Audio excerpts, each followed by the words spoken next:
তোমরা আমাদের ছোট্ট সোনামণিরা ভালো আছে? তোমরা খুশি হয়েছো? আজকে আমাদের সঙ্গে এমন একজন মেহমান আছেন যিনি সুদূর চীন দেশের বাংলাদেশের রাষ্ট্রদূত।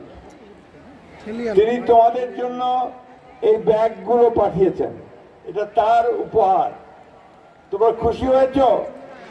তার জন্য এবার একটা জোরে হাততালি দাও।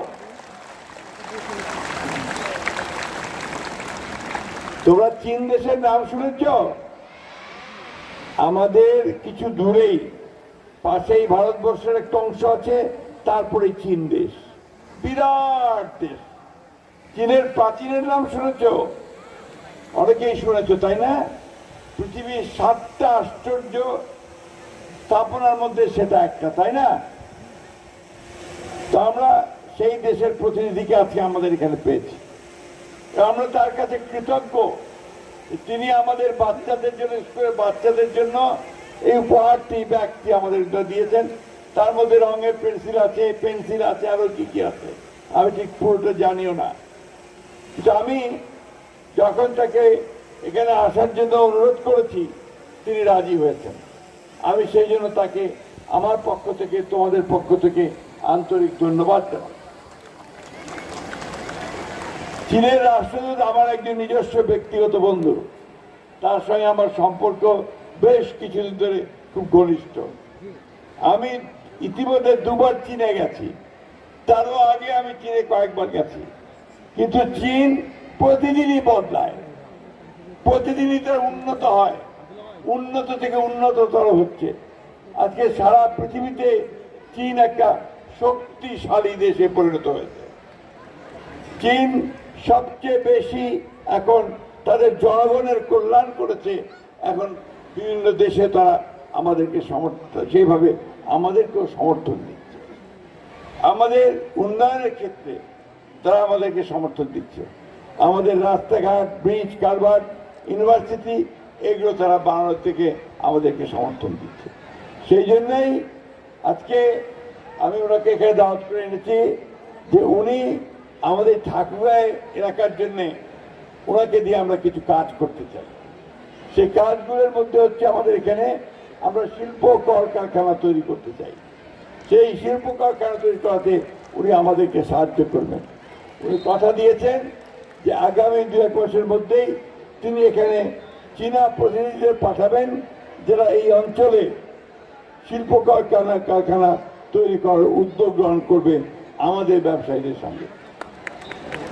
প্রিয় ছেলেমেয়েরা এবং প্রিয় ভাই বোনেরা, যারা গার্জিয়ানস আছেন, যারা এখানে অভিভাবক আছেন, আপনারা সবসময় মনে রাখবেন যে কোনো জাতি কখনো এমনি উন্নত হতে পারে না।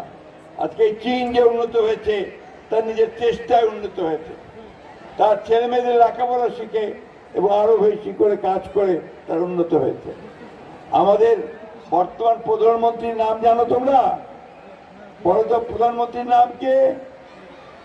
জোরে বলো।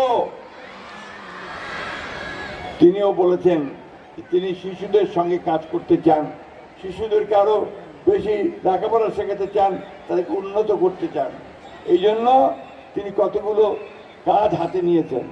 একটা হচ্ছে তাদেরকে লেখাপড়ার সঙ্গে সঙ্গে তিনি বলেছেন সমস্ত বাচ্চাদেরকে তিনি ইউনিফর্ম দেবেন, আবার কিটস দেবেন, এবং বাচ্চারা যেন প্রতিযোগিতা করে টিকে থাকতে পারে সেই প্রশিক্ষণ তিনি তাদেরকে দেবেন।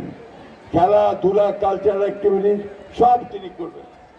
আমি তোমাদের বেশি সময় নেব না, তোমরা অনেকক্ষণ ধরে এখানে বসে থেকেছ, এখানে অনেক গরম, সেই জন্য আমি আর বক্তব্য বাড়াচ্ছি না।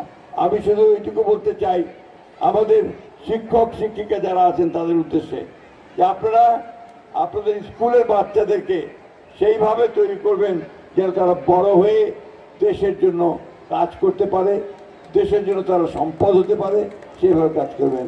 বাচ্চারাও সেইভাবে কাজ করবে। আমাদের সবসময় মনে রাখতে হবে যে আমাদের নিজের পায়ে নিজেদের দাঁড়াতে হবে, তাহলেই আমরা শুধু সামনের দিকে এগিয়ে যেতে পারবো। আপনারা ইতিমধ্যেই আমাদের তারেক রহমান সাহেব সরকার গঠনের পরে ঠাকুরগাঁও ইতিমধ্যে আমরা একটা বিশ্ববিদ্যালয়ের অনুমতি পেয়েছি। এই বিশ্ববিদ্যালয়টির কাজ শুরু হয়ে গেছে। আমরা একটা মেডিকেল কলেজের অনুমতি পেয়েছি। ইনশাআল্লাহ এই মেডিকেল কলেজের কাজও আমাদের ইতিমধ্যে শুরু হবে। সেই কারণে আমরা যেন দ্রুত আমাদের অন্যান্য কাজগুলো করতে পারি, সেই ব্যবস্থাগুলো আমরা নিতে পারবো। আমি আর বক্তব্য দীর্ঘ করব না, শেষে বলতে চাই যে বাংলাদেশ চীন মৈত্রী এটা আরো দীর্ঘজীবী হোক, তাই না? তো সবাই তোমরা একটা স্লোগান দিয়ে বলবে, Bangladesh China friendship long live, long live Bangladesh China friendship. ঠিক আছে, long live Bangladesh China friendship. আবার বলো, long live Bangladesh China friendship society. তোমাদের সকলকে অনেক ধন্যবাদ।